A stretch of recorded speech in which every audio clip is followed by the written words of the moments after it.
All right, here we are again. We are going to, oop, this is the wrong slide. Hold on. Okay, so what we're going to talk about today is molarity.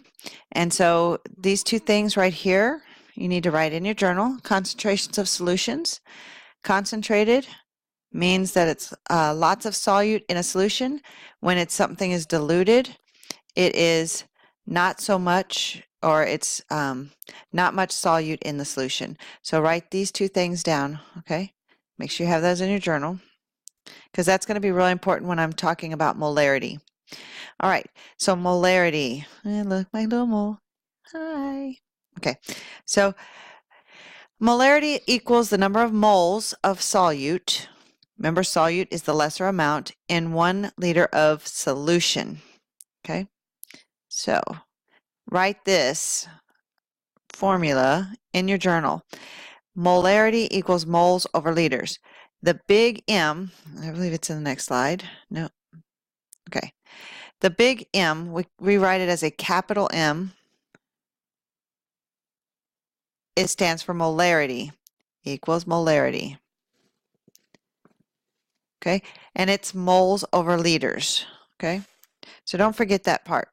Make sure this is going to be key. Okay. So here's a little something here, 5 molar solution. There's some little teeth, okay, blah, blah, blah. That's not exactly what we're doing, okay? So molarity problems, here's what we need to know. Again, you're going to circle what's given, underline the unknown, and solve for the question. So in this question, it says, what is the molarity of a solution of NaOH, sodium hydroxide, which is a base, right? If there are 4 moles of NaOH dissolved in water to make 1 liter of solution. So what are we given? 4 moles of NaOH and 1 liter of solution. And remember from back here, moles over liters. Okay, so I have moles and I have liters. So it's 4 moles over the liter gives you a 4 molar solution. Now what does this mean to us? A molar solution, a big M. When we did the penny lab a while back where we took the penny and we dissolved it in hydrochloric acid, we had a 6 molar solution. And back then I told you that a 6 molar solution, if you put your hand in it, it will start to make your skin feel really bad, and it'll start itching really, really bad and cause you a rash.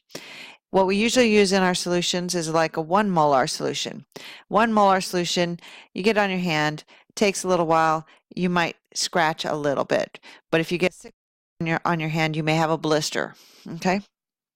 And one of the solutions that we have to make that with, to make the 6 molar and the 1 molar, is a 12 molar solution.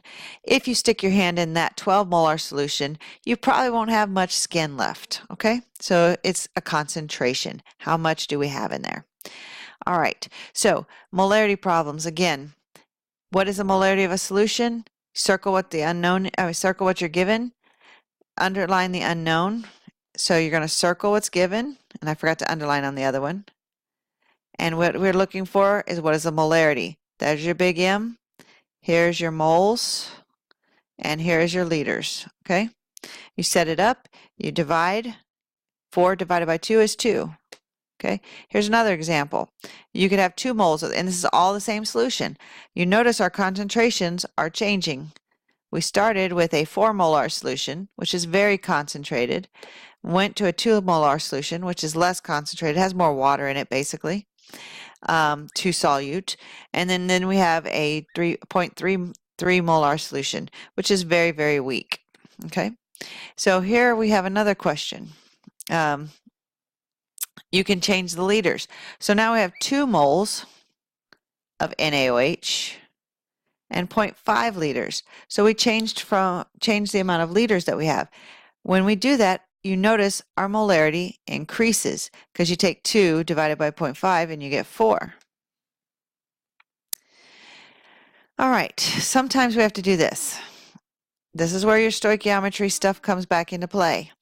What is the molarity of a solution of NaOH, there's our question, if there are 40 grams of NaOH dissolved in 1 liter of solution? The first thing you need to do is convert from grams to moles. Because remember, our formula is molarity equals moles over liters. Okay? So what do we have to do to get, anytime you see grams, where do we go? Grams is the periodic table, and I'm trying to figure out where to put this. Okay. Periodic table to get your molar mass. Multiply across, add down. You have one of everything, so you have 23, 16, and 1, and of course these are rounded, and you end up with 40 grams per mole. So when you have, 40 grams equals 1 mole of solution. So here's what happens. You plug that in. 40 grams equal to 1 mole. You stick that mole here, divide it by liters, you get a 1 molar solution. Okay, so anytime you're given grams equals, go to the periodic table and get your molar mass. Okay, so let's look at this one. I have 80 grams of NaOH and 1 liter. So 80 divided by 40, because here's my conversion factor. Okay, I started with 80 grams of NaOH. Okay, draw my railroad track. What's on the top goes on the bottom, grams of NaOH, right, to 1 mole, and you had 40 grams. 80 divided by 40 gives you 2 moles. 2 moles divided by 1, 2 molar solution. All right. Here's another one. Same idea. We're taking mole NaOH. Again, do your little railroad tracks. 3.6 grams of NaOH, and you had 40 grams of NaOH, because what's on the top goes on the bottom, to 1 mole of NaOH. You divide this out, and you end up with 0.09 moles. You plug this into our moles over liters, and you end up with a 0.045 molarity. Okay? We're going to do some more of these in class. So, in general, here's what you need to know. And this video might be a little longer, but I'm going to go ahead and go with it. Concentrations are less than 1 molar. They are called diluted. Okay? Any concentration that's greater than 1 molar is concentrated. Always know the concentration of your solution before you use it. That's why if I have a 12 molar solution of hydrochloric acid, you better not touch it without gloves, because you will have no skin. Okay? You can also do the rearranging of molarity. I may ask a question that says, I have a 2 solution. I want to know how many moles are in 2 liters of NaOH, and then I would know that you'd rearrange this. Okay, so it looks like this. Let me go ahead and move it down.